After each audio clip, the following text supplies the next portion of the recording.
नमस्कार भक्तजनों। आज मैं शिव पुराण महात्म श्री रुद्र संहिता भाग प्रथम खंड के 7वें अध्याय का वर्णन करूंगा। इस अध्याय में विवादग्रस्त ब्रह्मा विष्णु के मध्य में अग्निस्तंभ के प्रकट होने के बारे में वर्णन किया गया है। इस महात्म को सुनने से मनुष्य सब पापों से मुक्त हो जाता है, वह दीर्घजीवी तथा सभी गुणों से संपन्न हो जाता है। भगवान भोलेनाथ की कृपा उस पर सदैव बनी रहती है। अब मैं 7वें अध्याय का वर्णन करता हूँ। ब्रह्मा जी कहते हैं, हे देव ऋषि, जब नारायण जल में शयन करने लगे तब शिव जी की इच्छा से विष्णु की नाभि से एक बहुत बड़ा कमल प्रकट हुआ। उसमें असंख्य नालदंड थे, वह पीले रंग का था। उसकी ऊंचाई भी कई योजन थी। कमल सुंदर, अद्भुत और संपूर्ण तत्वों से युक्त था। वह रमणीय और पुण्य दर्शनों के योग्य था। तत्पश्चात भगवान शिव ने मुझे अपने दाहिने अंग से उत्पन्न किया। उन महेश्वर ने अपनी माया से मोहित कर नारायण देव के नाभि कमल में मुझे डाल दिया और लीला पूर्वक मुझे प्रकट किया। इस प्रकार उस कमल से पुत्र के रूप में मुझे जन्म मिला। मेरे 4 मुख लाल मस्तिष्क पर त्रिपुंड धारण किए हुए थे। भगवान शिव की माया से मोहित होने के कारण मेरी ज्ञान शक्ति बहुत ही दुर्लभ हो गई थी और मुझे कमल के अतिरिक्त कुछ भी दिखाई नहीं दे रहा था। मैं कौन हूँ, कहाँ से आया हूँ, मेरा कार्य क्या है, मैं किसका पुत्र हूँ, किसने मेरा निर्माण किया, कुछ इस प्रकार के प्रश्नों ने मुझे परेशानी में डाल दिया था।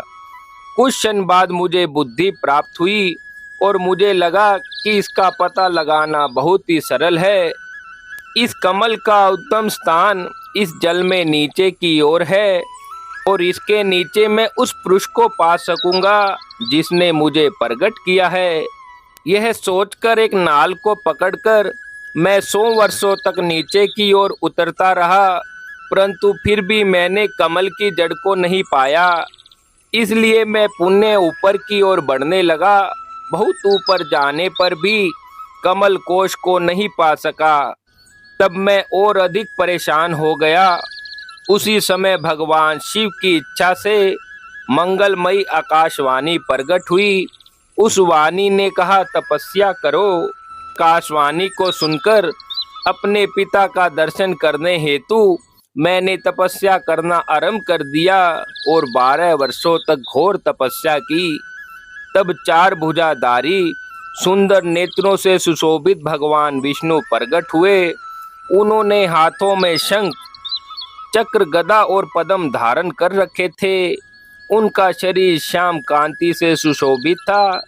उनके मस्तिष्क पर मुकुट विराजमान था और उन्होंने पीतांबर वस्त्र और बहुत से आभूषण धारण किए हुए थे। वे करोड़ों कामदेव के समान मनोहर दिखाई दे रहे थे और सांवली व सुनहरी आभा से सुशोभित थे। उन्हें वहां देखकर मुझे बहुत ही हर्ष व आश्चर्य हुआ। भगवान शिव की लीला से हम दोनों में विवाद छिड़ गया कि हम में बड़ा कौन है। उसी समय हम दोनों के बीच में एक ज्योतिर्मय लिंग प्रकट हो गया। हमने उसका पता लगाने का निश्चय किया।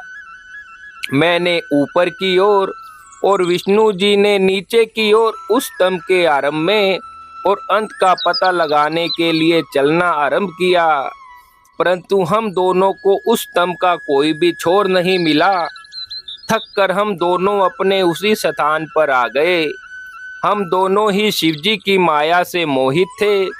श्री हरि ने सभी ओर से परमेश्वर शिव को प्रणाम किया। ध्यान करने पर भी हमें कुछ ज्ञात नहीं हुआ।